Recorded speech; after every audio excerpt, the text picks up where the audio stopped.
নমস্কার বন্ধুরা, আজকে হবে এই যে কাঁঠালের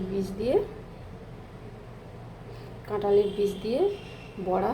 তার জন্য নিয়েছি কাঁঠালের বীজ, কয়েকটা চিংড়ি মাছ চাইলে দিতে পারো, নাও দিতে পারো।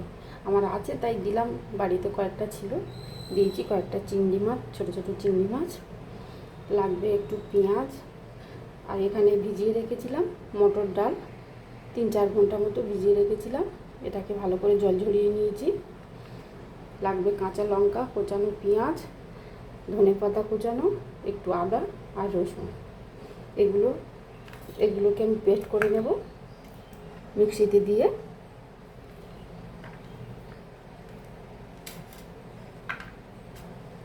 এগুলোকে মিক্সির জারের মধ্যে দিয়ে দিলাম। আদা রসুন দিয়ে দিয়েছি, এবারে পেঁয়াজ আর মটর ডালটাও দিয়ে দিলাম। পেস্টটা আমার হয়ে গেছে, মটর ডালটা এটা নামিয়ে নিলাম।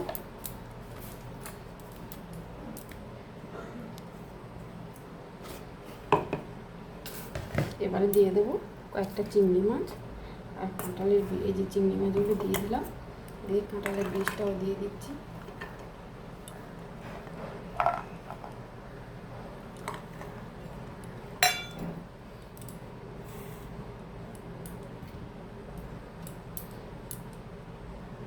এতে একটু জল দিয়ে দিলাম, এটাকে আটকে দেবো। এগুলো পেস্ট করে নিয়েছি, মটর ডাল, কাঁঠালের বীজ আর চিংড়ি মাছ, আদা রসুন পেঁয়াজ কাঁচা লঙ্কা একসঙ্গে পেস্ট করে নিয়েছি। দিয়ে দেবো ধনেপাতা, দিয়ে দেবো কোচানো পেঁয়াজ, পেঁয়াজগুলোকেও দিয়ে দিলাম, আর দিয়ে দেবো কাঁচা লঙ্কা কুচিয়ে রাখা।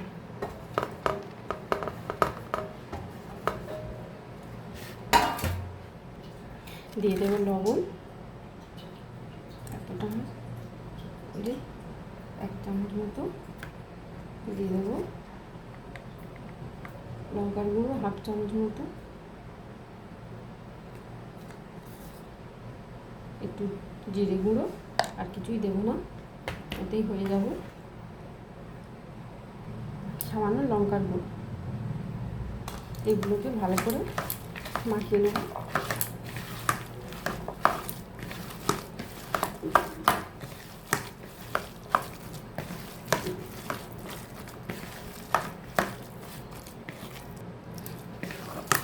এইভাবে ভালো করে মাখিয়ে নেব।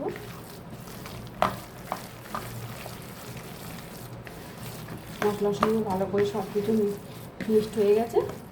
এবার এটাকে মিনিট 2-এর মতো ঢেকে রেখে দেবো। কড়াটা আমার গরম হয়ে গেছে, এখানে দিয়ে দেবো সরিষার তেল।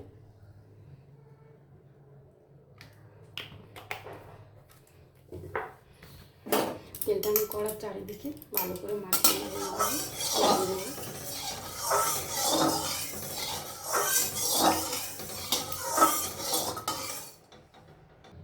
ছোটো ছোটো এইভাবে বড়া শেপ করে দিয়ে দেবো।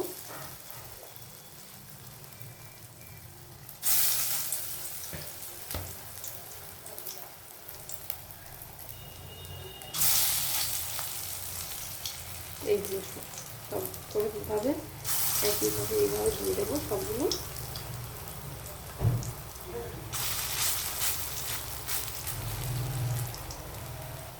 এগুলোকে আস্তে করে উল্টে পাল্টে দেবো এইভাবে।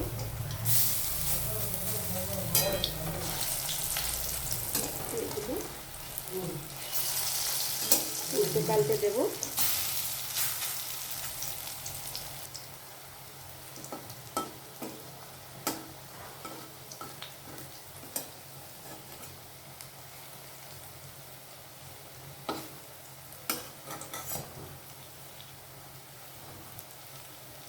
এইভাবে উল্টে পাল্টে ঘুরিয়ে ফিরিয়ে এগুলোকে ভালো করে ভেজে নেব। এগুলোকে উল্টে পাল্টে ভেজে নিয়েছি, এবারে তুলে নেব। এগুলো আমার হয়ে গেছে।